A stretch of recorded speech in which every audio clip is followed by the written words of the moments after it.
So, hello, everybody. It is me, Demetra K, and I am sitting here with Donovan, the recovering Democrat Sadiq, and it is Demetra K Show. It is the podcast. Actually, we are not live. I want to say that at the top of the hour, we are not live. It is pre-recorded, but it'll be interesting nevertheless. Sometimes Donovan and I do pop into the comment section just to kind of see what the temperature is in the room and all of that type of stuff. And so, of course, the purpose of the Demetra K Show is to promote Black love, knowledge, and understanding of all things that go on in the Black community to make us an even better people, because we are great people, but we can always strive to do better. And so we are going to talk about Brian McKnight. Is a hot topic. Allegedly, he's disowned his children. So we're going to get into that. And then also we're going to talk about Steve Harvey, who is also a hot topic again.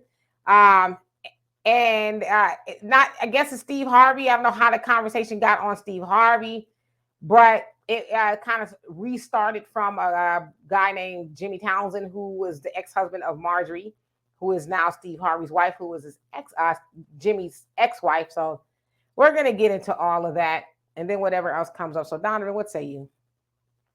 Hey, you guys, welcome to the podcast. Great to have you again. If you guys see behind me, I am floating the war zone in memory of my good friend, the five-star General Jerry Monroe, who passed away recently. Condolences to his family and everybody out there in Houston. You lost a great asset. Please let his memory and his legacy continue.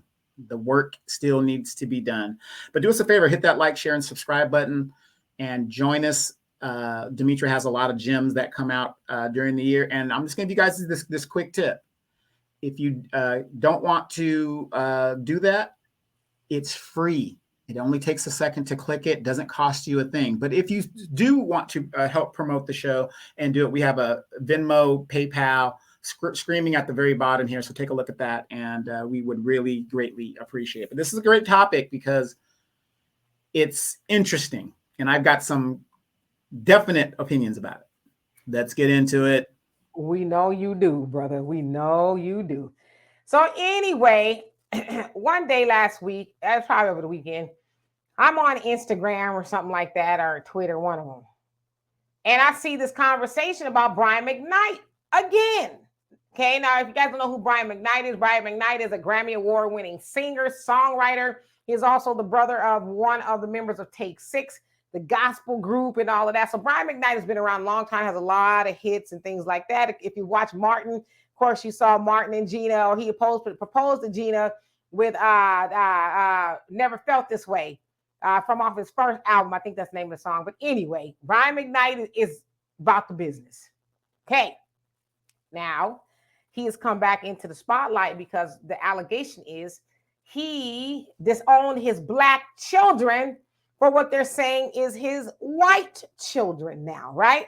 So I'm going to put up a PowerPoint thing, and I'm going to show you guys kind of what's going on here, right? Real quick, I had a question. You said his white children? I thought he was married to... Yeah, I thought he was married to an Asian lady. Well, we're going to do the math, brother. Okay. Because that's the allegations, right? Okay, so here we go. This is, I guess, happened a couple of months ago, okay? And it's kind of resurfacing. Now, this is Brian McKnight. He says, a letter to our son. Now, pay very close attention. Dear baby Brian, every time I took you and kiss on you, I'm feeling feelings that I didn't know I could possess, and an overabundance of love between the father and his legacy that cannot be measured. You see, I never was a sentimental man, not until I met your mommy and fell head over heels in love with her. And for being here on this earth, and it's to be her loving, faithful husband and to create the legacy of that love. My namesake, my joy, my baby boy, you. Now, he said his namesake, so the baby's name is Brian, okay? Like him. So I want y'all to pay close attention to this. All right, moving right along. Now, this is the new family from what I understand. Now, the woman in the middle, if she was pregnant with the baby that, he was in the picture with just a minute ago, and they don't look white. They look, if I understand, she's Filipino, okay? Also understand that his wife is a doctor, okay? Or something along those lines. So she got some shmoney herself. All right, so here we go. That's the new family, okay? Moving along. This is his daughter from, stepdaughter, but I guess he's saying his daughter. So this is what he says. Jules, and that's her name. I became a girl dad because of you, and I couldn't have asked for a better daughter. Visiting you on campus and seeing how happy you are living in this beach house with all of your friends for your senior year reminded us both of how proud we are of the woman you have become and the incredible student you continue to be. Here's to you, Jules, the perfect daughter I always wanted. Okay, moving right along. So there she is again, I guess. And he said, today we celebrate you, Jules, on your birthday. Your mom and I couldn't be prouder of you, and I couldn't ask for a better daughter than you. Happy birthday to the best daughter ever. Love you a zillion. Okay. And then he, has all these hashtags. All right. Now, this is on his profile, him and his wife. It says, husband of Leilani, so that's the wife's name, father of Julia, Jack, Kikoa, Mateo, and Brian. So I guess that's the baby. Now, moving right along. These are his other children. Okay, these are what they're saying, the black children. Brian Jr. So he has a Brian already, right? So you remember he named a new baby Brian as well. Okay, and then he's got Brianna. So he has a daughter as well. Remember, this is what they call them, the black set of kids. And then Nico, and then Clyde. There's no picture of Clyde, but he already has children. I don't believe all these children have the same mom, by the way. All right. So what you have just seen is many people are accusing him of dumping his biological children for the new wife's children, the white children versus the black children. Of course, they're going on saying Brian McKnight is a horrible person. He needs to die. I hate him, and I'll never listen to his music again.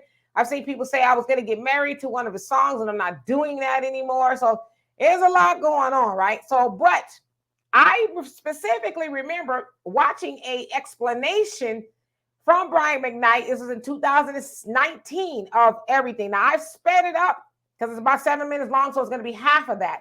So Donovan, let me know if it's too fast and I can slow it down, but I just kind of, for time's sake. So I'm going to show this to you guys. Bear with me here a second. So I'm going to share this. Okay. Hey guys, I'm Brian McKnight here. I've been traveling about 17 hours to Guam at a concert tonight, and I got off the plane to some of the most. Is that too fast? It's fine. Okay, here we go. Heinous craziness I've ever seen in my life. That my oldest son Brian would post that I'm abandoning my children, and the reason why, I suppose, is because I have a new family, and I guess it stems from a post that I made the other day about my son Jack, who I'm very proud of. Which isn't to say I'm not and haven't been proud of my other children. I was proud of this one for the things that he did that day. We'll get back to it in a second. Anyone who knows me knows over the last 20 years, 30 years, as a matter of fact, that I've been there for my children every step of the way until recently. And let's be clear, my two sons are 30 and 27, not 12, not 13, but 30 and 27. Now, my daughter's about to turn 18. That's another story I'll get to in a second. I've never missed a day of child support. I've never done anything adverse to my children whatsoever. I've always been there. I've always been there with advice, whether they took it or not. I've always been the sounding board. And I've always been the one that tried to help them achieve whatever dreams they were wanting to reach out for. I guess one of my only faults is that I gave my children everything that I didn't have in the hopes that they would appreciate it. I know how much I would have appreciated it when I was their age. I would tell you as parents out there, entitling your children are probably one of the worst things you can do. And I know I am guilty of that. For whatever reasons, I'm guilty of that. Tough love is a tough thing as a parent to try to institute to your children because you want to help them as much as you can. And I did as much as I possibly could. When I stopped doing that for them, BJ was 25 and Nico was 22. And it wasn't like I completely cut them off at that point. That happened much later. But I've been there. When I put them out of my house, I gave them an apartment for 2 years. I said, guys, this is it. This is the time to grow up. I'm giving you 2 years. I'm going to pay for everything for 2 years. But you're going to have to work or do something because at the end of those 2 years, that's going to be it. It's time to be men here, guys. It's time to grow up. At the end of those 2 years, they hadn't done any of it. It was just right around the time that Leilani and I got together. Leilani was working at Children's Hospital. And let's be clear, Leilani has been one of the only people who's been an advocate to keeping us together, keeping us having a relationship, because she wants to have the nuclear family as much as I did. And they have spit in her face at every turn.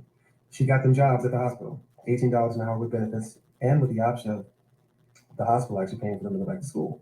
They said, and I quote, that they knew they didn't want to stop smoking and they would have to pass a drug test.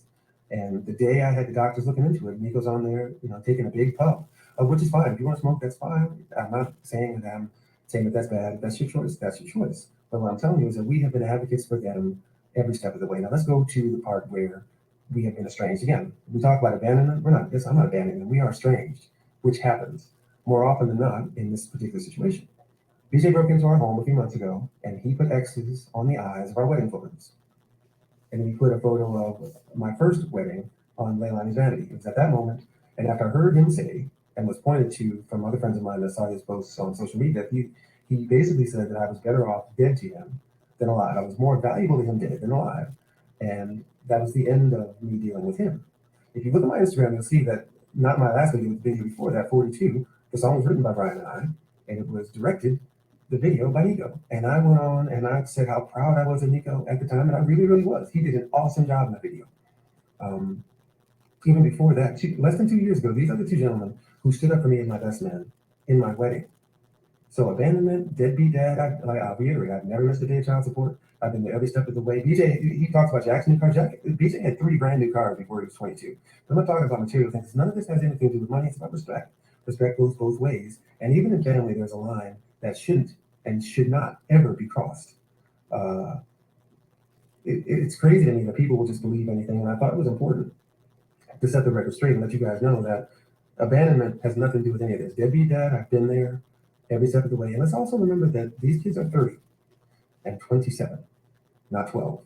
It's time for grown men to be grown men. And I'm sorry that tough love happens to be this way. And I do wish them the best. I want them to have and to reach their dream and their full potential. But like any other man in the world, you got to go out there and you got to take it. As far as my daughter is concerned, her mother, if you look back at my Instagram, she was a part of this family too, with Jack and Julie and Leilani and myself. And unfortunately, along the way, a couple of years ago, I got wind that there was an older cousin who was above 18 who was quite possibly having sex with her. So I called, as a father should, to the state office for children's affairs there in Arizona, and I never heard anything back. But the next thing that her mother did was to block all of us from her social media, from her phone, and completely estranged her from us. So what that told me was they didn't want me to be involved in her life that way. So to see the post that she said, considering that her mother only had a child with me for money in the first place, and I'll reiterate this, I have not missed a child support payment. She goes to one of the most incredible private schools in Arizona. So I don't know where this is all coming from, but I thought that I needed to let everybody know that there's another side to this story. You can choose to believe what you want. I thought that I would lay it out there for you. Anything that I say is actual and factual. All you have to do is Google Brian McKnight and Sons, and you'll see us singing all over YouTube. Go back and look at my Instagram. Go back a couple of years. You'll see that I posted about all of my children. But remember that these kids, these boys, they're grown men, and tough love is exactly what it is. It's tough love. So thanks, everybody. Thanks for listening, and I hope that gives you a little bit more perspective.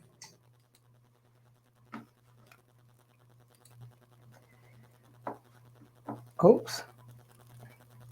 Ooh, that's weird. Okay, yeah, it wasn't. It was looking funny.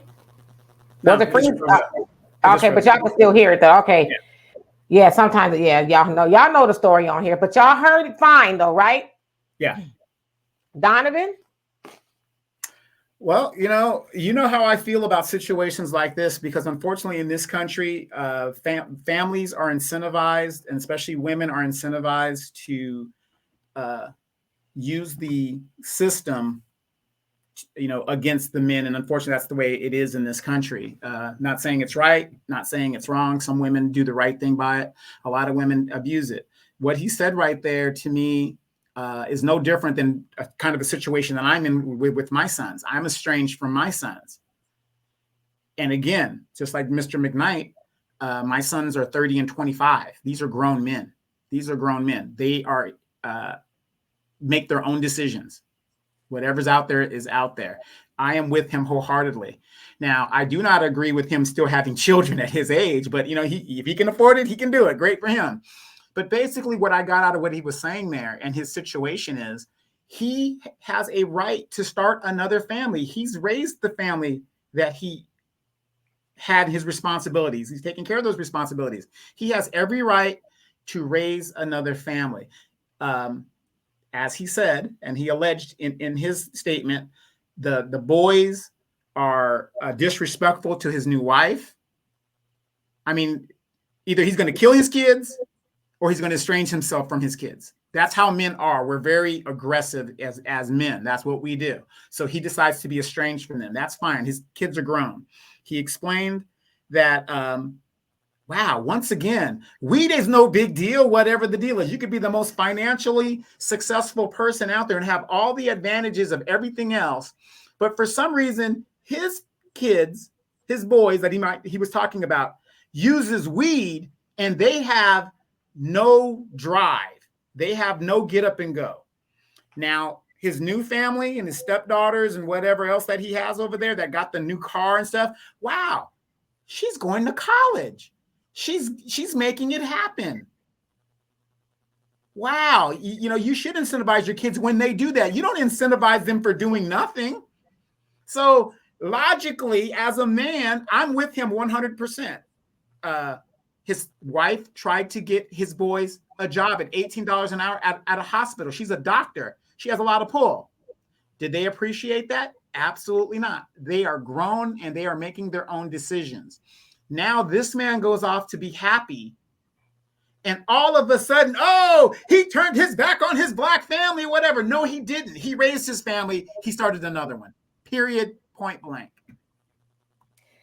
Yeah, and just to kind of reiterate, he says that one of the boys, Brian Jr., the original Brian Jr., broke up into their house and put X's in the eyes of their wedding pictures. And what did he say? The other one, he said, what did he say? The other one is, he said, you're dead to me. The other one said that you're told, Brian, his daddy, you're dead to me, right? So like you said, they're disrespectful. And then the mama with the daughter, he says, and by the way, I've never missed any child support or anything like that. When I found out that my daughter might be being abused by her an adult cousin and, got involved with CPS, I was cut off. So as he said, the mama took the helm and cut me off. And as he also said, she went to the best private schools, this, that, and the other. So my thing is this, and like you said, now mind you, this video that we just watched was in 2019.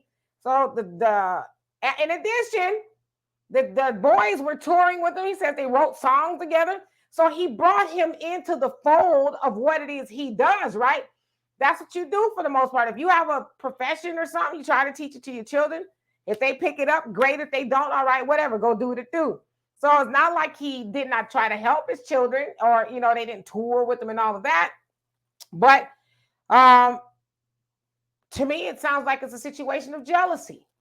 He's got this new wife now and they got some children together and they, the older children could not stand it. Now, mind you, he said at the time in 2019, they were 30 and 27 and his daughter, Brianna, so she's getting ready to turn 18. So they're the sons are into their 30s by now, right? And so he says, basically, and I'm paraphrasing, as men, hell, you supposed to go out there and make a go of it. Your daddy is Brian McKnight. I put you on, and for whatever reason, you fumbled the ball with that. My wife, who is a doctor at this hospital, can get you in. All you got to do is stop smoking weed. But the day of, you supposed to whatever, you puff past it. So it's like, what are you blaming me for that too? At what point do you, as children, adult children, take responsibility for how your life is going? Like, is your dad supposed to string you along his whole life? Because as I always say, I will push you, but I'm not going to pull you. Pushing means there's a little bit of your effort as well, but pulling means that you're struggling against me. And I'm like, no, come on, come get this job. Oh, stop, no. So Brian does not owe his children anything. And it's unfortunate that this narrative is going out that he is a bad dad. He's abandoned his children. And Negroes on the internet or making this an issue between black and white, right? Oh, you've abandoned the black children for the white children. They're Filipino. I don't know if that matters a whole lot more. But the point that I'm making is now these false narratives are going out instead of, well, just why did Brian allegedly abandon his children? Is there a reason why he did it? Or are we just going off of something Negro from the internet put out there, and now we're all sharing it, talking about we're canceling Brian, this, that, and the other? Hell, most of people on the internet talk about Brian wouldn't allow a cousin to spend the night at their house, but y'all want Brian McKnight to put up with all this disrespect from his children that he has helped their whole lives. So for me, I don't have a problem with Brian McKnight because I already saw this explanation. So when I saw this come up again, I'm like, estrangement and abandonment are two different things. Estranged means we just don't get along. We're separate. We don't have anything to do with each other at the time being. Abandonment means I've just left you high and dry in the lurch. You know, I didn't pay my child support. I dumped you guys and said, so long, suckers. I got some new kids. You know, that's abandonment. So y'all know on this show, we like to take mastery of things that are out there to really say, now that we've uncovered it a little bit, is it now what you think, what you were told it was originally?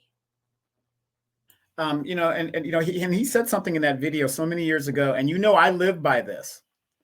He said, entitling your children is the worst thing you can do as a parent. And he said he's guilty of it. And because he entitled his children, it's kind of like the saying of like, and I'm, you know, I hate to keep bringing up the women, but when women go into court and say, Judge, I need to be living a lifestyle that I've become accustomed to. That's what I got out of when he says, when you entitle your children, they're accustomed to a certain lifestyle. And then now when they become adults, they want that lifestyle to continue with no advocacy from themselves. No, like you said, you're a grown man now. When do we cut this off? And think about it. His son was what, 30? He got him an apartment, and they were like almost, yeah, they were like in the late 20s. And he said he got one of them got 3 cars. Right. I mean, so how did the father become the bad guy? How? But this is the society that we have here in the West, especially in the United States. The father, no matter what he does, is the bad guy. Oh, you know, he could be out there, you know, you're damned if you do, you're damned if you don't. If he's out there working and providing this great lifestyle, oh, my dad wasn't there, you know, he was always working, whatever. Well, God damn it, how can we win? If I'm there and we ain't got nothing, oh, well, dad didn't want to work. He was struggling. You know, we can't win in this situation. So I'm with Brian McKnight. He is entitled to go on and start another family because, you know, I feel that way sometimes myself. If I meet another woman and I start another family, because in my situation, having fighting wars and being overseas, I wasn't there with my children as much as I would have liked to have been. So the only thing that I could either do, which would be suicide, is either start another family. You know what I mean? That would be fine. You know, it'd be suicide, you know, financially, it would be crazy. But the only thing that I can do, because my kids are grown, is I would have to start another family and then go through that. Because I'll be honest, as I didn't really experience full fatherhood. You know what I mean? I didn't really get that experience. And again, you know, my father died at a young age, so I didn't really get the knowledge of full fatherhood or what that was. So sometimes I do have those feelings, but you know what? He's absolutely right. This man is happy. He's got a wife that loves him. She has a great profession for herself. They are starting a family, and it's a young family. He can't be sitting here worried about his grown kids anymore. They're grown. He's done his part. Let that man be happy at this point. Yeah, and you know, you're saying as far as the man to be happy. I mean, I guess I hear what you're saying on that. But I should also say there's a lot of men that are talking about it. You know, a lot of men out there demonizing Brian McKnight. Now, I'll keep it real with you. I know, you know, from what I heard, that Brian McKnight can be kind of difficult as a person. You know, I know somebody personally who worked with him, you know, but I think that he's entitled to go live a good life with another family. Like Donovan said, y'all, my own family, y'all hate my guts because, you know, you're cut off from the money and all that other stuff. Now I'm a bad guy and all that other stuff. So, y'all gonna make it do what it do. Y'all gonna make it do what it do. I tried to help you, tried to bring you into the life that I was living, as a musician and all that. You, whatever reason, didn't want that. Then my wife tried to help you. Now you're mad at me. So it's like, but yet you want to get on the internet or, have these narratives go forth about me. You're grown. It'd be different if he was, talking about some children, but you're talking about fully grown adults. I know that when I was 30, when I was 31, my daughter was 10. I had my own house, cars, the job, and I was fully functional adult. I didn't depend on my mom or my dad to take care of me or expect, well, you got a little money. Why I can't have no money? You a bad person. That's just, what I mean? So, but like he did own it. He says, I spoiled them and I gave them this false sense of entitlement. So I will own that. And he says, this is why basically I'm cautioning against it, because especially with somebody like Brian McKnight, who is obviously a man of means, I'm sure there's like a lot of people who got a little money. Oh, I'm going to make sure y'all don't want for nothing. Y'all going to have everything you need. And then when you tell them no, then you the bad guy. Oh, my dad is a horrible person. But I wasn't a horrible person when I bought you 5011 cars, got you an apartment, and all this other stuff. I was a good person then, but when you got cut off from the resources, and to see that's the thing too, is I'm gonna have to just go on and say this. They probably got some bitter ass mamas. So, you see how he do? He married her. Why was, you see, look at how he didn't do none of that for us, but look, he done all that. I'm sure they all up in the kids' ear with how horrible Brian is. And I saw somebody say, I guess put his daughter's business out in the streets or whatever. And I guess what he was at the time saying, what the allegation was with an older cousin, but it's like, your raggedy ass mama forced me to tell this story, because the story is, I've abandoned you as a minor, but they're not telling what the situation was. So I'm one of those people like, let's tell the whole story. Don't tell half the story that makes you look good. Let's tell the whole story. And that's how she ended up out there with what happened, because her mama cut him off. See, well, and let me add to that. When people say ignorant stuff like that, he's putting her daughter's business out of his. She is a minor. It's his business. He's the father. She's the father, he's the father. So whatever her business as a minor that she has, it is his business. So he could do what he wants with that. How many times, Demetra, have I said, if these kids could function and make decisions, as minors, and us not be responsible for them, why does the government make us responsible for them? We should just be able to kick them out and say, go. Like the animal kingdom. Fend for yourself. You've got teeth. Eat. Go do it. No, we're responsible for them until they reach the magical age of 18 to 21 or whatever it is. So, when people make, he put in his daughter's business, her business is his business. It's that cut and dry. It's that cut and dry. I wish my minor children would tell me, stay out of their business. I wish they would say that. But yeah, it sounds like from what Brian was saying, I was trying to make sure my daughter was all right. And the mama was like, well, we don't really need you to do that. And it sounds like, too, maybe the mama was protecting the cousin. We good over here. And then cuts him off. But I bet you didn't cut off that child support, though.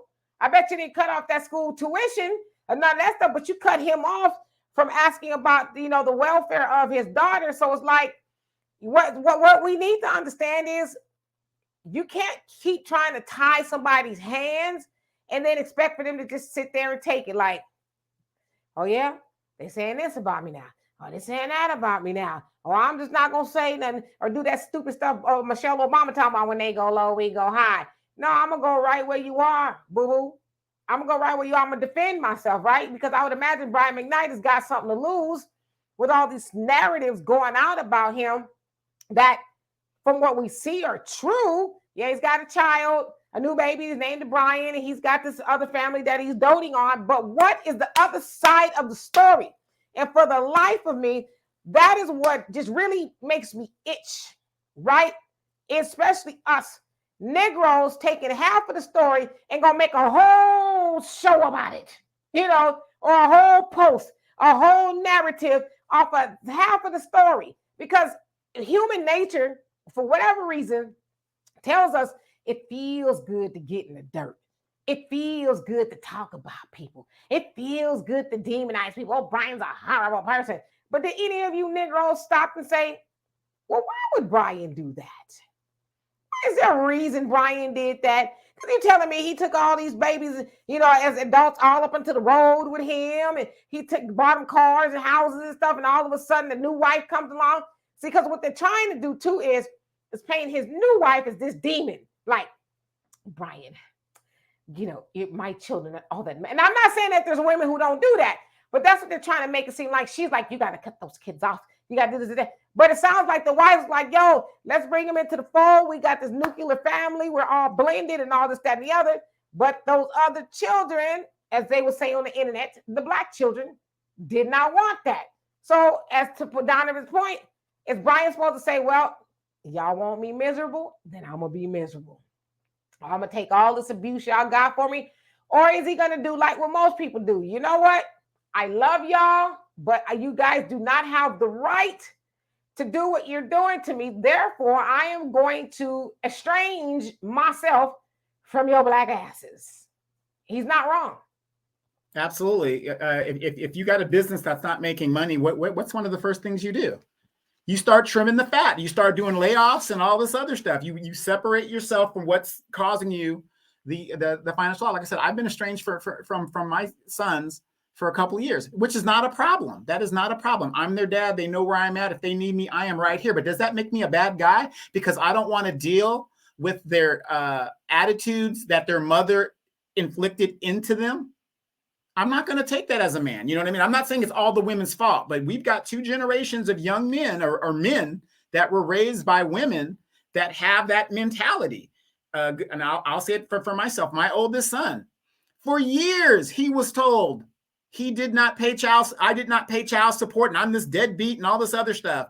And then when the truth came out, blew his mind. And I'm not saying all women do that, but the realization is there are women out there that do that. And again, why aren't they telling the story like you just said about the cars that were bought, the apartments? 2 years, your dad is paying you to live in an apartment. You got no overhead, and you're still calling your dad a deadbeat. Then look at how many people are trying to get into the entertainment business. Look how many are trying to get an entertainment business. You have a father that is in the entertainment business that took you on the road. You could be writing songs and giving it to the producers and having to take a look at it. A prime example of this, Lawrence Fishburne, daughter. Prime example. Here's an A-list actor. She wanted to be an actor. Her name alone could have kicked down doors for her, but she chose a route that was different than what her parents probably would have liked, right? What did Larry do? He distanced himself from his daughter and his daughter's situation because she's a grown woman. She made her own decisions. We got to get out of this thing of demonizing adults, especially men, when, okay, maybe he's young and made a lot of mistakes, different women and stuff, and it causes a lot of division. Fellas, this is another reason why you need to settle down to a good choice. Stop having different children with different women. That is a problem. But he matures. He realizes, hey, I'm an older guy now. I've raised my kids right here. I'm starting a new life. Let this man go have a new life and have peace. What is wrong with that? Brian, I'm with you, brother. Give me a call. I'm with you. Is this the way love goes? Say it isn't so. You know what I mean? Absolutely. I agree. Brian McKnight, like you said, you made a good point. Brian McKnight is, I don't care what nobody say, one of the greatest to ever do it. He is one of the greatest balladeers ever walked planet Earth. The Donovan said, it's hard to get into the entertainment industry, and your daddy's name alone, you up on the stage with him, you playing guitar, y'all writing songs, you couldn't just shut your ass up or whatever you needed to do to keep on working or whatever. So how did you ruin that? You know what I mean? He didn't seem like Brian didn't seem like a selfish dude. He didn't seem like he was a selfish man to where, I'm not going to help you. Sound like he was helping his kids. So it's like at some point in time, and I agree with him, sometimes you can raise your children with the false, sense of entitlement. I'm entitled. My mommy's getting money, my daddy's getting money, and I've got money. You should get, because one thing I know a lot of people don't like Donald Trump, but he said my children got to go get a degree before they can come work and do anything with me. They got to go do something. They're not going to just roll out of bed and, be privy, even though they kind of was a little bit sort of. But the point that I'm making is he was like, y'all at least got to do something to say that you were qualified to work with me. So we got to get out of that, giving these children everything because we don't want them to suffer like we did, or not have to really work as hard. Because what happens is you have grown ass people who are have a failure to launch, and that's what Brian has got. And now they are using this thing called the internet to demonize them. No, and think about this. Even knowing that his kids are smoking weed and doing stuff like that, he didn't criticize them like bad thing. He's like, well, they're grown, they're going to do what they're going to do. He didn't say, well, you're not my son because you're doing drugs, whatever. But I'm very sure he probably counseled them and said, you're spending a lot of time doing this when you could be doing that. You know what I mean? But again, when I talk to young people and they keep telling me, oh, well, weed ain't such a big deal. It don't hurt you. It seems like everybody that I know of that failure to launch is because they rather put the weed and the drugs ahead of what they need to do. Show me a movie in Hollywood where the main character uses all these drugs and everything worked out. They don't even make movies like that in Hollywood. Yeah, I mean, and we know most jobs you can't be puff passing on the job or whatever, even before you get to the job, especially if you're working in a hospital. I don't know what they would be doing, but there's a lot of jobs. It's like, yeah, we prefer our people not to be getting high all the damn time. We need you kind of coherent. You know what I mean? So it's like you blame your dad for that. You blame your dad because you couldn't stop smoking weed enough to go get a job, and you smoking it on the day of or the day before. So it's like, what? How's that his fault? His wife, your stepmom, who sounds like she loved you guys, like, hey, I set up this amazing opportunity. But see, the other thing, this is some bull cockatoo is, because what if they got into the job? They got into the job, did something crazy, some chicanery. Then now his stepmama's name is Mud. She couldn't offer somebody else another job that probably really needed it, because he didn't let your entitled behinds up in there get a job. You ain't gonna show up. You're getting high. You're doing a whole lot of other stuff, and now she can't even refer a very qualified person to come in there and work. Demetra, how many times do people come to me and talk about, could I talk to them about the military and get them to where they need to go? I had to stop all that because I'm not putting my name on that. And then you're over here doing some chicanery. I can't do it. And people don't think about that. You're going to ruin my name. Absolutely. So I think Donovan and I agree. Brian McKnight is not wrong, but I want to press upon you guys out there to get the full story. Stop going off the half of the story. And we always talk about this. We haven't talked about it a lot on the show, but we should. Emotional intelligence. Stop allowing people to tug on you emotionally. He done gave up the black family for the white family. Oh, yeah, man. You know what I'm saying? Like, say, all right, that sounds horrible on the surface, but let me go and see if I care that much. I honestly don't really care that much, but since it's out there, I kind of want to bring a little bit of common sense to it. Everything is not what it seems, especially on the internet. It's one-dimensional, right? You're going to have to get in real life sometimes and say, all right, what is really going on? Because on this thing, people could be who they want to be. They can say what they want to say. And as I always say, one of my favorite movies, which is Doubt, with Philip Seymour Hoffman, Viola Davis, and Meryl Streep. He gets up on the podium because, I ain't going to tell y'all the movie, but he was accused of something very egregious. And he's during the Sunday service, he says, gossip is like cutting open a feathered pillow. And on a windy day, releasing the feathers into the wind. Then you try to go get all of the feathers, but you can't. There's still some feathers out there because it's damn near impossible, I would think, right, to get them. So he said, that's like gossip. Once it's out there, it's hard to get it all back. There'll be somebody out there to say, well, Brian McKnight's got a new song, but did you hear how he abandoned the black children for the white children? Even though Donovan and I just did a little bit of investigating to show the other side of the story, there'll be some people out there to say, well, he's a person. There'll be no retractions, because remember that video I just showed, that was 2019, but yet the stuff is resurfacing. Where are the children to say, you know what? Now that I've cooled off a little bit and I've been able to think about it, my dad wasn't a bad guy. He did try to help us. We're a little spoiled. I think he's getting a bad rap. My dad really, where's all of that? Now it's just because I would tell y'all this. Regardless, I'm talking to his children. Regardless of how mad you are and how much you see all these Negroes from the internet and whoever else may be involved, big up in y'all nonsense. Guess what? Brian still ain't gonna give you no money. He still ain't gonna do. You know what I'm saying? So it behooves you to say, be contrite and say, "I'm sorry. I was a brat. Whatever." But y'all thinking, well, like the other thing is, what do they have the power to do to Brian? Anybody got the power to do nothing to Brian? What, you're not gonna buy his records? He probably wasn't doing that no way. Spotify is free unless you got a membership. So I don't know. Amen. But again, I'm with Brian. This man has every right to be entitled to have happiness, because before you didn't really, when you saw Brian McKnight, he didn't really talk about his kids like that. He's a private person, and most entertainers are private. But now he's an older man. He has a lot more wisdom.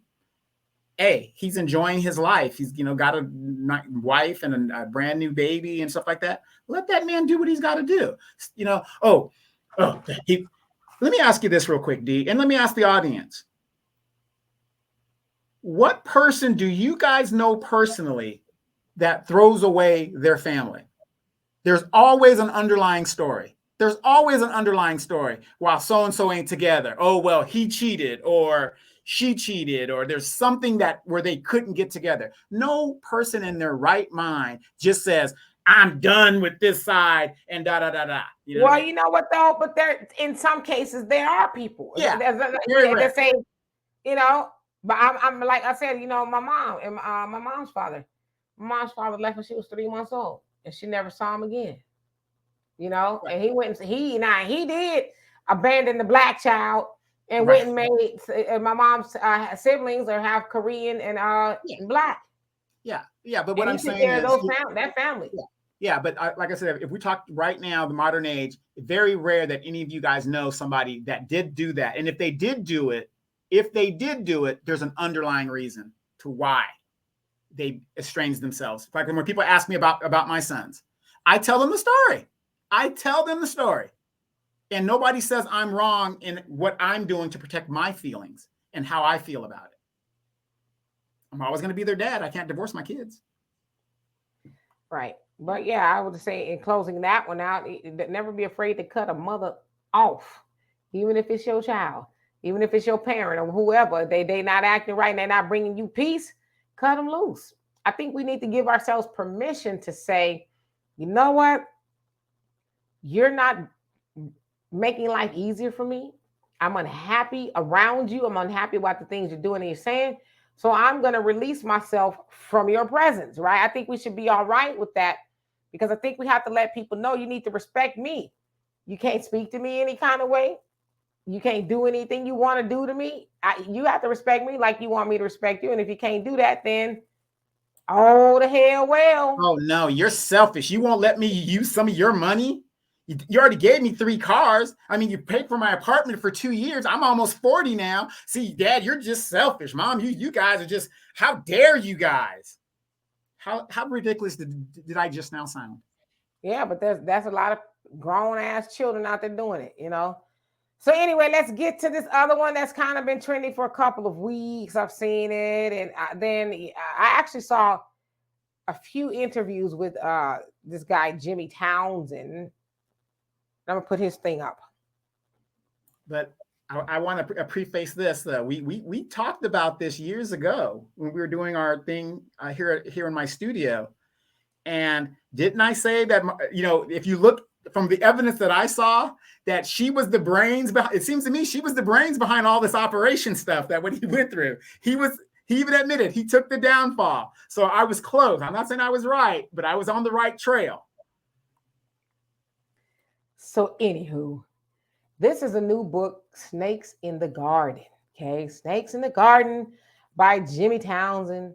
He is also, as it says, ex-Memphis drug kingpin, once married to Marjorie, Harvey, sentenced to life in prison without the possibility of parole, received clemency, and now a man of God. It's like, okay. And that's just the untold story of the life of Jim, aka Jimmy L. Townsend. All right. So I saw a video with an interview rather with Thaddeus Matthews.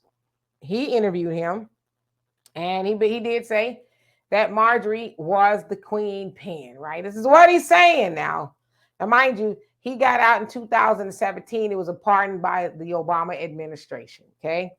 So after he's out, he's been out. It's a 2017. Now he's on the internet talk show circuit, I guess I should say. And he's talking about selling his book where he's implementing her as the queen pin. But he also dispelled some things. He says, no, so she was not married to my brother or my cousin, but it's somebody that I know or in close encounters with, but it wasn't a relative as so many years people said. She got babies by cousins or brothers or something like that, but she does have a child with his friend, I guess it is, who is Lori Harvey, okay? And so, yes, during that interview, he talked bad about her, I would say, says that for 20 years that he was in prison, that he could talk to her being Marjorie anytime, always answered the phone and that kind of stuff. But he also said that he took the hit because at the time she was 8 months pregnant, okay? 8 months pregnant with a child. So he's like, of course, I'm not going to have my wife going to prison, blah, blah, blah. So here he is, he's out, and he's spilling what some people would say the tea. But the other side of that is I've seen a lot of people say that Steve Harvey is a simp because Jimmy was saying that once her and Steve got together, she cut him off. The phone number was changed, out of order, and she never heard from him again. She also said that when the grandchildren have like parties and stuff, he's not allowed to go and, things like that. And so sounds like he's pretty pissed off with Marjorie and Steve for, I guess, cutting him out. Now, I saw an interview with Shannon Sharp and Steve Harvey, which was a really good interview. When I say it was a really good interview, it was a really good interview. Steve says that he and Mary, because, he's been married 2 other times, Mary Harvey had gotten divorced in 2005, right? But he said it didn't go public. It was, not public knowledge.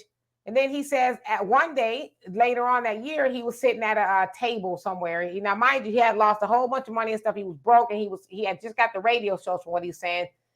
And so he was starting to make money again.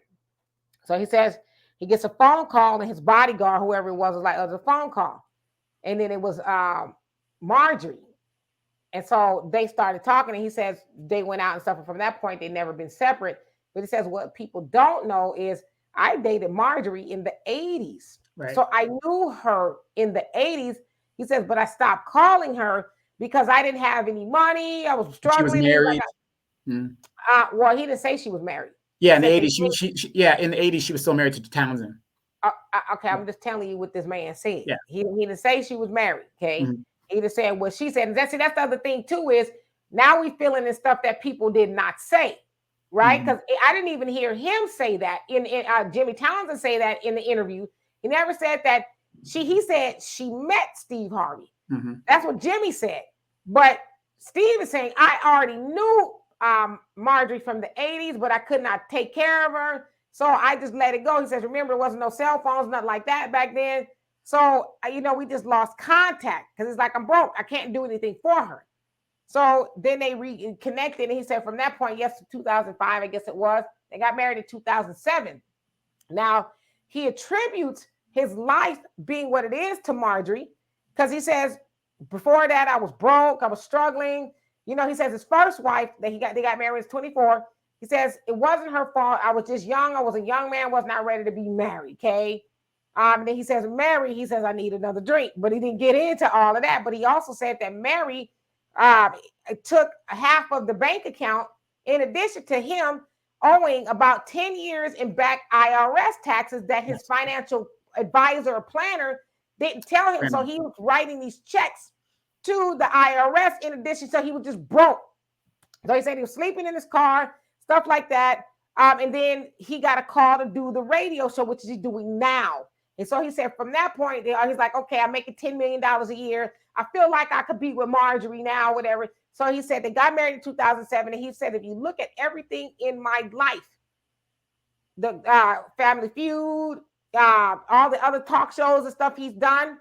He says, I attribute that to Marjorie because she just was the woman that I needed, right? Like she's a go-getter, she's got vision and all of that. And he says, in addition, I also told God, if you get me up out this car, he said, because he was sleeping in his car, then I will always tell people it was you.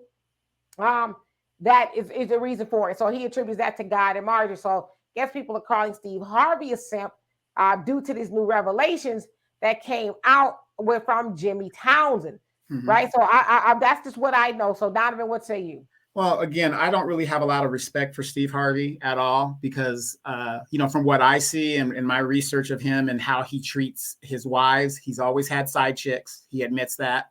Mary was the side chick of his first wife, and all his wives' names are kind of like a derivative of Mary. Marjorie, Mary, and then the first one was something Marcia or something like that. But Mary was the side chick to his first wife. Marjorie was the side chick to the second wife. And it's just, here's a guy that. But again, I'm telling you what he said. No, I'm not disputing Marjorie. Yeah, I'm just telling you that Marjorie. He said that they met and they weren't. He was already divorced. He says it just did not hit headlines that he was already divorced. I'm just telling you what he said.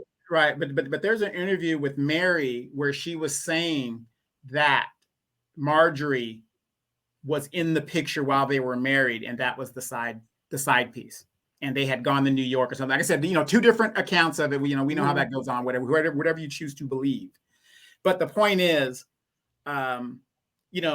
Steve Harvey's quick to tell men this and this, like I said, in that interview with Shannon Sharpe, where he's talking about what do men have to bring to the table and all this other stuff like that. It's funny that he can shout out men. And it's really sad that a man who's been married 3 times is a relationship guru. I don't listen to people like that. When I want to talk about somebody when it comes to relationship, I go to people who are successful. But Steve Harvey knows his audience is women.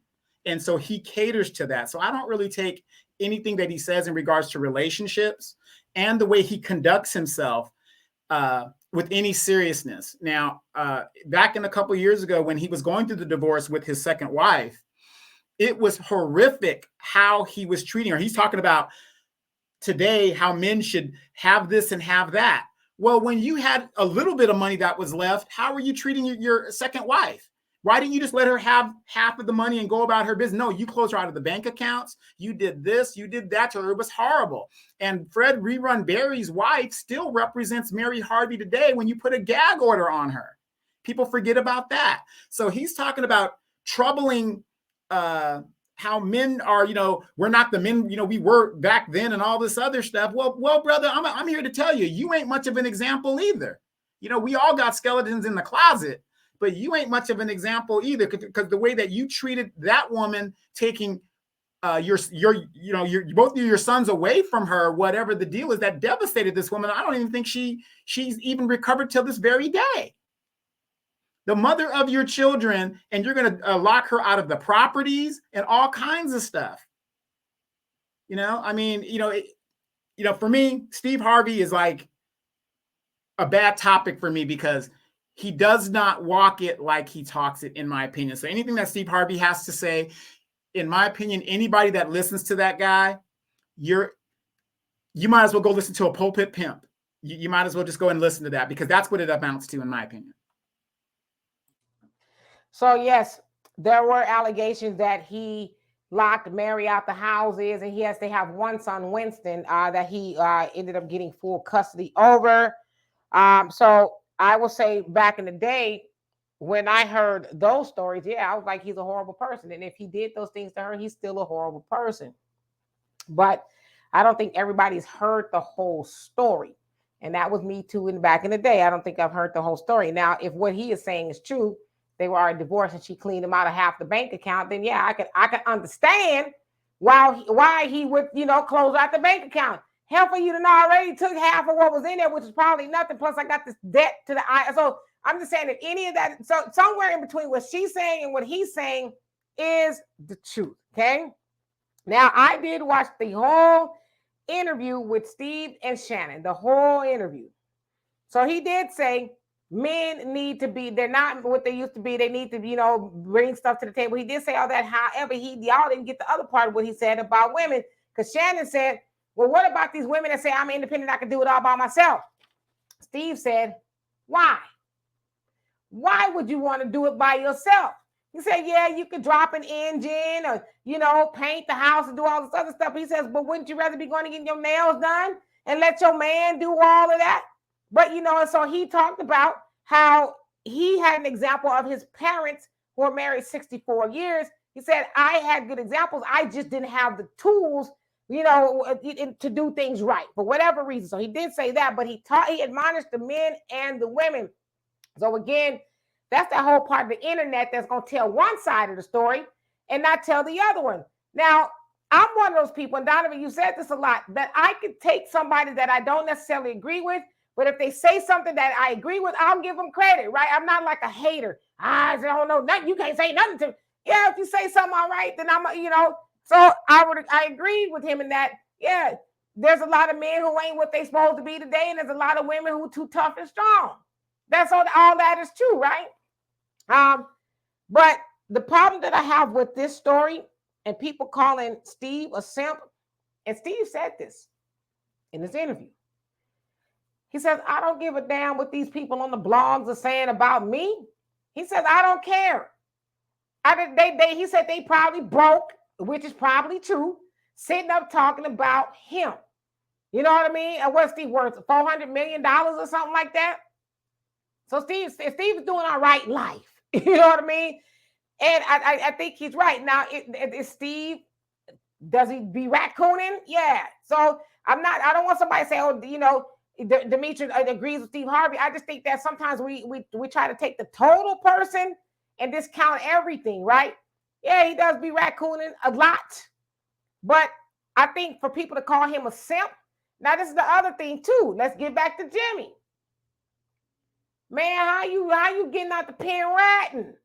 How you getting out the pen, dropping dimes on your wife, the mother of your child? How you doing that? He's chasing the bag. How you gonna get mad at him for chasing the bag? He's trying to get paid. Don't nobody give a damn.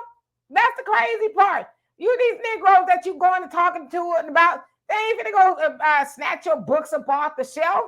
Negroes don't care. Negroes, first of all, we didn't even want to buy CDs back in the day, let alone a book about you talking about some stuff that happened way back in 1982.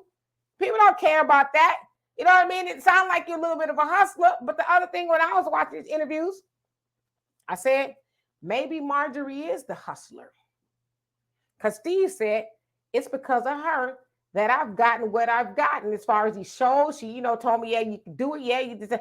And so maybe she was the brains behind the cartel, Maybe she was like, I know how to, to sell it and what to do. So maybe she was, you know what I mean?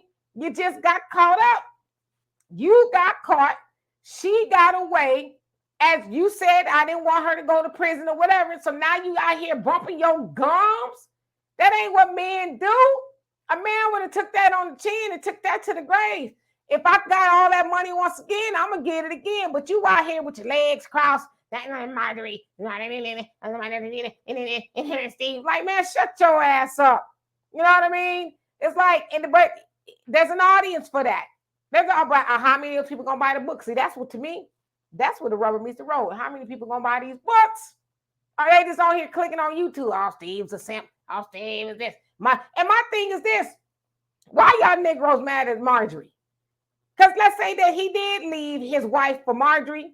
He might have, I don't know, maybe he did. Why y'all more mad at Marjorie than you are at Steve? I've seen people calling her hoes and all kind of stuff. And it's like, y'all mad at Marjorie because she got up with a man that, it didn't sound like Steve had a whole lot when they got together. They do now. But people are mad because, she got with a man that's got something. What's she supposed to do? Get with a man who broke? And that's the mentality that we have. We think, oh, well, she got her man was because if she would have got with the garbage man up the street, not that garbage man broke, because there's a lot of them make money. But if she would have got with a blue collar worker up the street or whatever, nobody would have had nothing to say. You would never heard. You wouldn't even know who Marjorie was. None of that stuff. But she got with Steve Harvey and they got some money. Now she a gold digger. Yeah, it's kind of funny because when Mr. Townsend did get his case, Marjorie was pregnant at the time, and allegedly the feds were going to charge her as well. And he said, according to him, Mr. Townsend, that he took the whole rap himself because both the children's parents, because they have two children together, both the children's parents would be in jail. They would have no parent out there. So that was one, I give him credit for that, being the man and taking that up. But in regards to Marjorie, I don't have any ill will toward Marjorie. If more of our women would make decisions and say, I want a certain man of a certain wealth and a certain, some type of prototype man that you want for yourself and stick with that, you wouldn't have so many of you women downgrading your baby's fathers. Oh, he ain't shit, and he ain't this, he ain't that. Marjorie said, this is the kind of man I want, and I'm settling for no less. I'm definitely not going to shame her for that. To me, that's what you're supposed to do. If you got to make 100 million to be with me. Steve met that criteria, and whatever ever happened, it happened.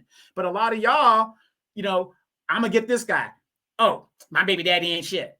Well, you settled for that. Marjorie didn't settle for that. Do you see what I'm saying, where I'm going with that? So, I'm giving her all the credit in the world. If she built that man up and put him back to where he needs to be, and her daughter is thriving, her children are thriving, and she is thriving as a woman, more power to you. I wish more of our women and women in general in the United States would have a standard of what they want in their man and stick to that standard rather than settling, and I'm gonna do this and I'm gonna do that, and just any random that comes along, and then you're talking about what you shoulda, coulda, woulda done. Now, I have said this in the past: if Marjorie was complicit in taking their son, so they're being Mary and Steve's son, away, then yeah, that's kind of wrong. But then I don't know all the details. But yeah, I also said that she should have maybe said, well, maybe do we need to do this? Whatever the case is, I don't know, right? But yeah, I just think that today, just thinking about the show, I think we need to get all of the details, get all of the stories. But like I just don't. I'm one of those people. I don't have enough energy to get mad over other people's stuff that I don't know, probably will never meet. I've met Steve Harvey before, by the way. I have met Steve Harvey. We went on the show. Yes, you went on the show. Why didn't you get the bag? You should have showed Steve a little. You know what he did say to me? He said, "You are very beautiful." I said, "Well, thank you." So anyway, okay, Marjorie, if you're watching, watch this one here. I mean, it wasn't like hey, not like that. But the point that I'm making is, we have such strong opinions about people we know nothing about, and I come from parents who are like, for the most part, mind your business. It don't cost you nothing to mind your business, and so many people, they just got to be like, a lot of times, a lot of stuff that I hear, it comes to me because I'm not out there like I don't follow no gossip rags, not because I've never been a gossip. I've never been on that kind of stuff. I'm not so indulged in what you doing and what they doing and who's up under their clothes. I don't care. You know what I'm saying? To me, I'm at the point in life where I get where the older people say, well, it ain't bringing me no money. I don't care. That's kind of where I'm at with it. It's not, as I learned a long time ago, with them, the acronym is with them. What's in it for me? What's in it for me to know what Steve and Marjorie and Jimmy and all these other Negroes are doing? Is it keeping my lights on? Or what's in it for me to know these things? But And I'm gonna just keep it real with y'all. Some of y'all gonna get mad. I'm gonna make you mad. But when I see somebody like Jimmy cackling on like a woman, then I see men on the internet cackling like women. Jimmy and Marjorie. I'm like, I wouldn't get in the bed, and I wouldn't even be in the same roof for some of you Negroes. Some of you soft, the bumping your gum Negroes. There's nothing you can do for me. Because one thing I cannot stand is a gossiping man, a man that always got somebody else's business in his mouth. Like, you know what? I was going to say something. I'm not going to say nothing. Why don't you find something to do? How about that? Find something to do. Like that's the way older women. Like, y'all remember your grandmamas and them? They be fresh out of church talking about sister so-and-so. You see, sister so-and-so, she thinks she all that. That's what they supposed to do. That's why they call them old biddies, right? But now you got dudes like in their 20s, 30s, and 40s, 50s, they the new old biddies. They out there just gossiping. Like how?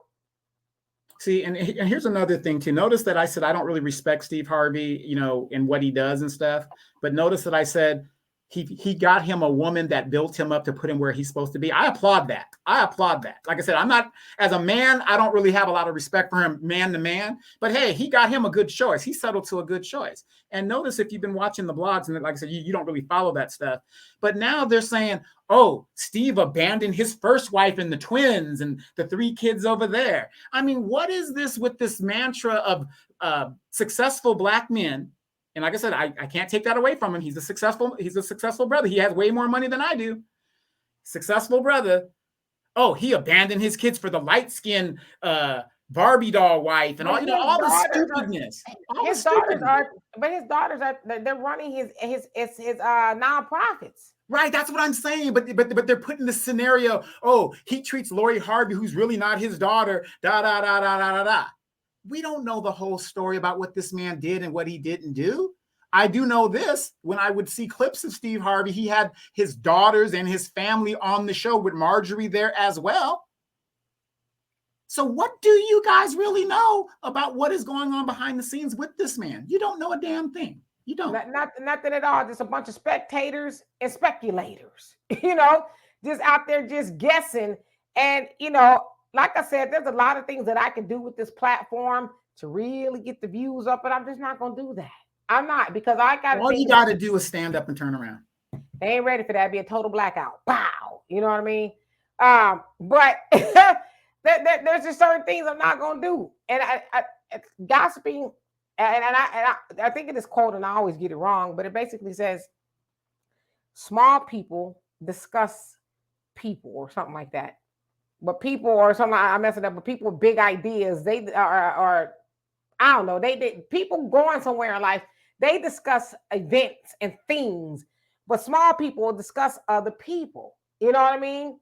So we need to get to a point where we're discussing ideas and things that are going to really do something besides what you heard. What had happened was that you had who she's sleeping with, and like she ain't sleeping with you. Why you care? Why do you care? But what is it that you always say? I think your mother kind of probably taught you this as well. Black people, we love to be entertained.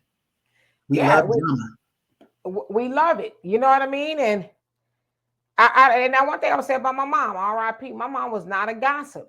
One thing about my mama though, she said what she needed to say. She's like, I don't care who know about it, who's like, I know you just told me not to tell nobody, but I'm telling you, you ain't right. You know what I mean? So she wasn't like, girl, I heard. I don't never remember my mama being no gossip.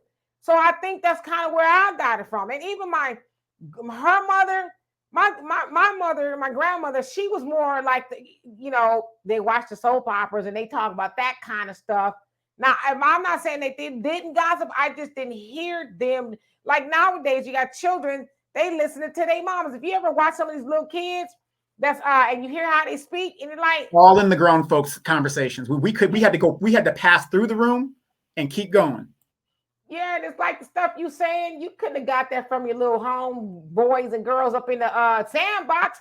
You got that vernacular from your mama. You hear them, ooh, child, I don't know, you like it's because your mama ain't got the sense God gave her cricket to say, like our mamas used to say, get out my mouth. Get out my mouth, like you said. Oh, you walking a little too slow through this living room as I'm talking to Barbara about whatever. You know what I mean? But nowadays you got people, parents, mamas, and the kid is sitting right there. Yeah. Right there. Inculcating all that nonsense and poison and you ain't putting nothing good in the child. So yeah, like I said, for me, a man that gossips, I just can't. I'll be thinking the whole time, shut your ass up. And since we're kind of talked about this kind of situation here, I don't know if you've been keeping up on the R. Kelly thing, where the defense counsel, the lady that was the counsel for Bill Cosby, recently came out on the appeal. She's going to do the appeal thing where the text messages from the mother and Azriel, where they kind of sat this man up and they actually, and I don't know if it's true or not. And like I said, we're not gossiping. I'm just saying from what I read on the thing, was Azriel was 18 years old. Oh, She was see, 18 years old. if that's the case, then yeah, Yeah. I mean, R. Kelly's, but see, this is the other thing, because I hear some of that too about R. Kelly. You was set up, and I believe you was set up in a lot of those cases. But what about the cases you wasn't set up? Right, but when I was going through the text messaging, here's the mother, and maybe she's talking to her daughter as a woman, but she's telling girl how to seduce a man and all this other stuff, and it was kind of as a parent, it was kind of problematic for me because there's no Can I way. say something though? Let me Sure. say this, and I don't want y'all to take this the wrong way. R. Kelly, as a grown man that's escaped a lot of responsibility, including that of being accused of being with a 14-year-old and doing some, desecrating her, for lack of better words.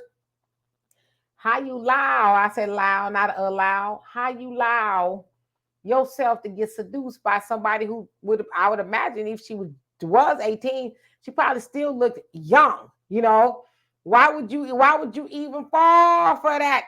Why would you say, I'm sorry, we ain't talking about music, then we ain't, you know what I'm saying? So it's like, I get it. A lot of people trying to give R. Kelly the ins and the outs of the, the shadow of the doubt. But as I said, I didn't need the internet. I didn't need Lifetime to tell me that R. Kelly was a monster. I always knew that R. Kelly was a monster because I always tell y'all, I know people who knew him personally. They went to school and they said it wasn't a secret that R. Kelly would be with the younger girls. He was already out of high school, they said. He would drive back in his Jeep and, his nice cars or whatever, and get the young girls from the high school, take them to the mall or whatever the case is, buy him Jordans and all that. And he would get them, some of them knocked up, pay for a book. So that wasn't a secret. But so now it's like, but all those people allowed R. Kelly to shirk responsibility because, as I said last week, a lot of people they surround themselves with yes people and not no people. Right. See, and my thing is, I'm with you 100%. It doesn't shirk all the other cases. My problem with his case was a RICO statute isn't one person. That's my problem with his case. How are you going to charge this man with RICO when RICO isn't one person? RICO is an organization. He had other enablers around him. So where are the other people who need to be charged along with him? That's my problem. Only that, they said the record executives was also partaking with the younger, girls, and some of them were young women, but they said the record executives were involved and, they were white record executives. I'm saying allegedly, that's what, from what I read, but he's the only one that's doing the time. No parents are doing the time. None of his folks, even some of the people who said they had the videos, like, what you holding on to that for? Well, like, you should have been reporting that, right?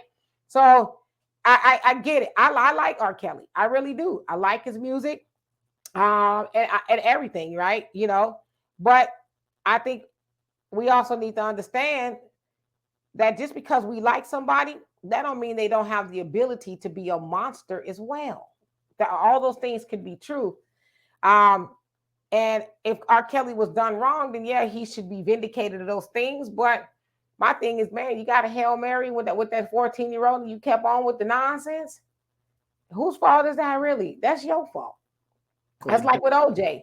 Yeah. OJ, when he escaped the murder rap with Nicole and Ron, then you go out there and, hijacking your stuff, it was your stuff. But yeah, you can't do what you did. And they made sure you got guilty of all 13 of them counts. But see, you got the Hail Mary and you kept on with the foolishness. You know what I'm saying? So it's like, how much sorry, like we can't keep feeling sorry for people who have resources and means, but yet they ain't got enough smarts to say, all right, let me go lay low some damn where.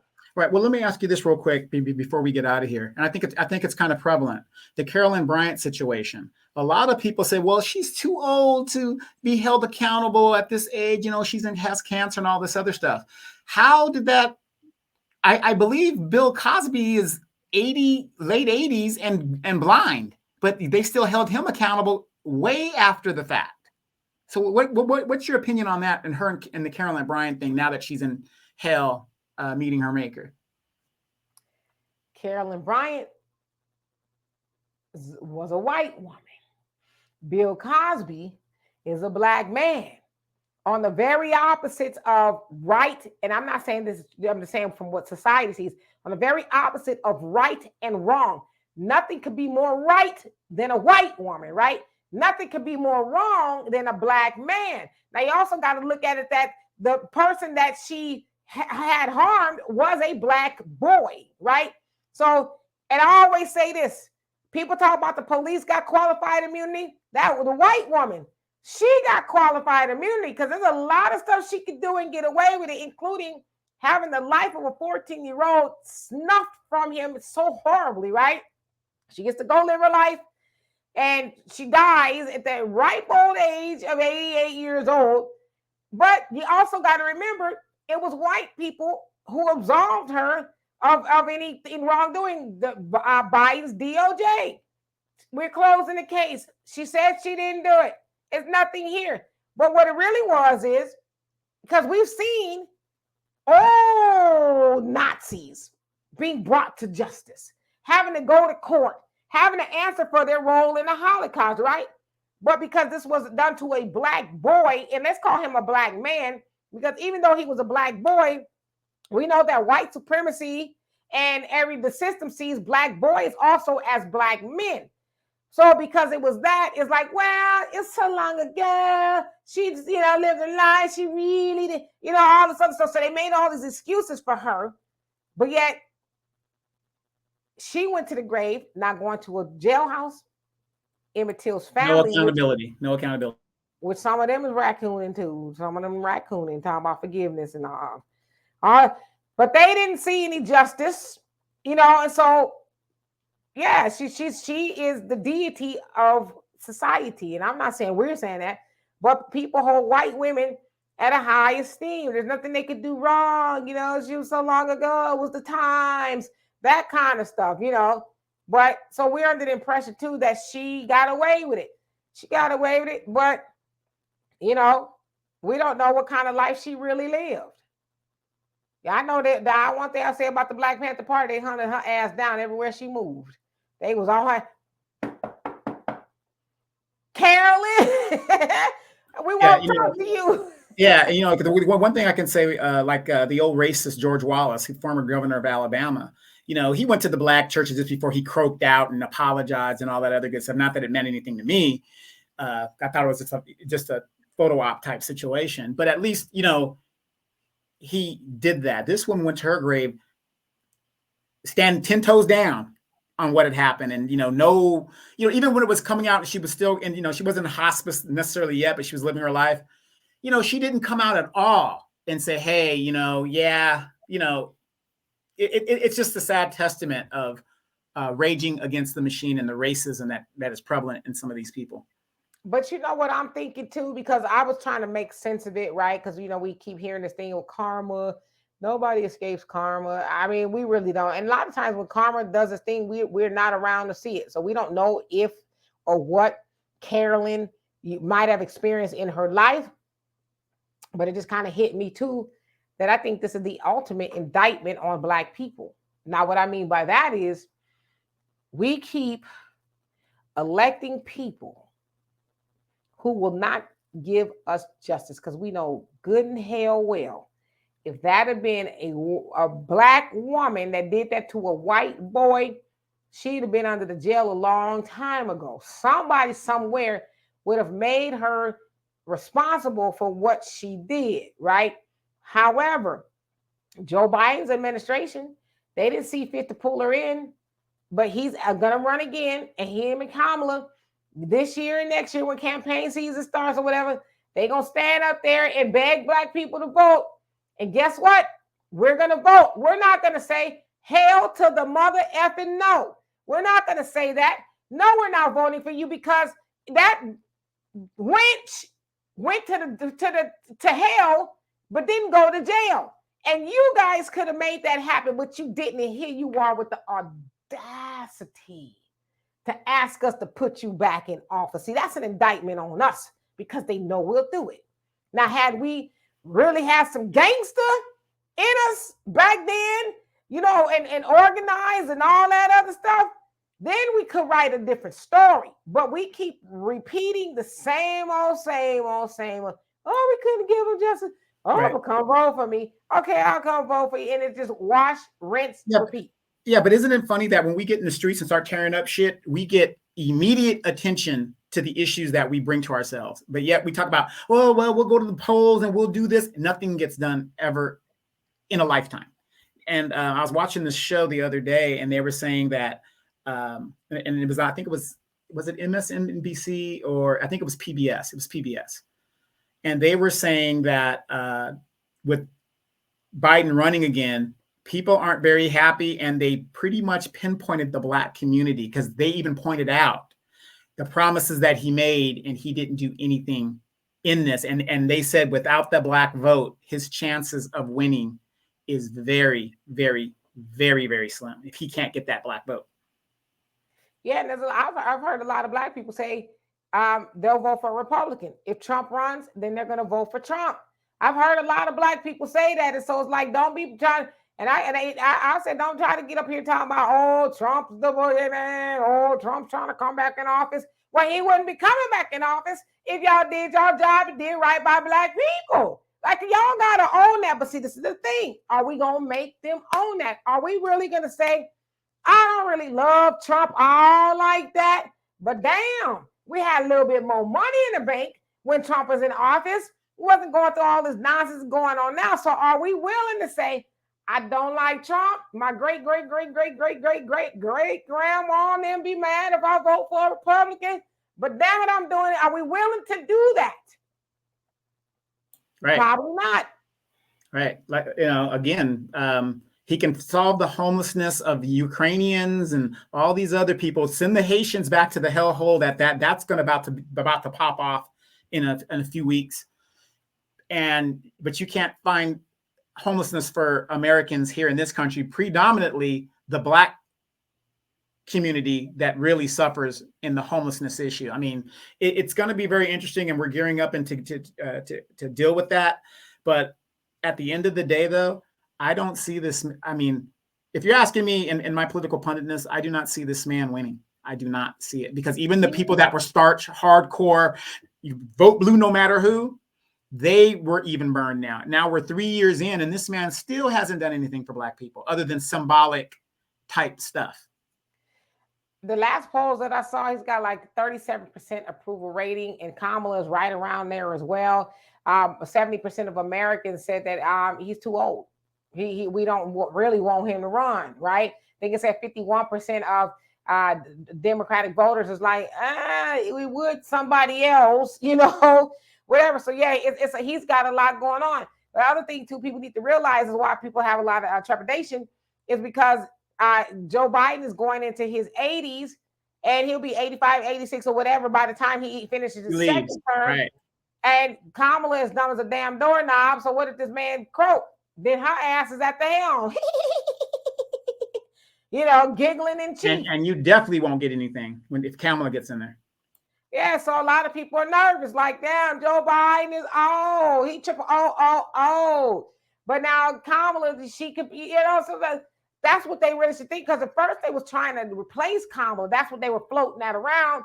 But they probably was like, well, aesthetically, it wouldn't look right because it's never been done in history. Then when Black people get mad at us because we're canning a Black woman, and we will never be able to have enough time to really just justify why we're doing this Black woman. That's why I said that Black woman that way, so that they're going to be stuck with her. But the other thing is they're hoping that Black people will be dumb enough again to do the shit, And we will. Ralph Warnock will be out there talking about, I'm not evicting nobody. And you ain't heard nothing about Ralphie. Ralphie, it says like, what is Ralphie doing now? Any of them. Where are they? Where's James Clyburn? Where's Maxine? Where are they? Is there a Bermuda Triangle that sucked them up somewhere?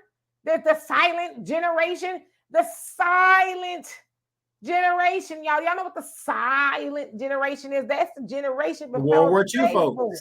The World War II folks. That's the baby. That's the generation before the baby boomers, okay? That's their parents. It's the baby boomers' parents that are still in office. Okay? But they ain't know it. Dianne Feinstein, her ass is finally tapped out.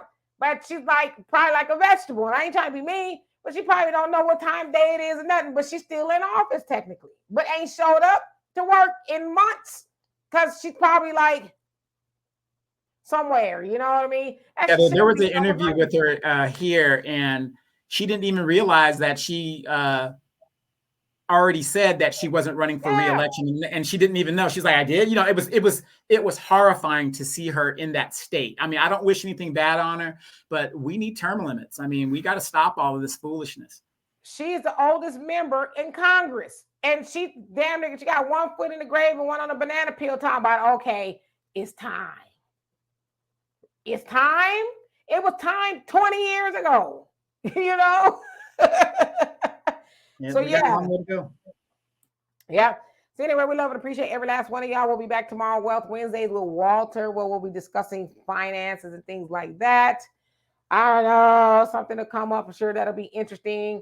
And we'll have a spirited discussion. Of course, the link will be open if y'all want to talk about it. As always, we have ways to donate to the channel. PayPal, Venmo, Cash App. Please like, subscribe, become a member. We would love to have you here, all of that. And for all of you guys who do something to help this channel, we love and appreciate you. We cannot do it without you. So until then, we will see y'all later. Peace.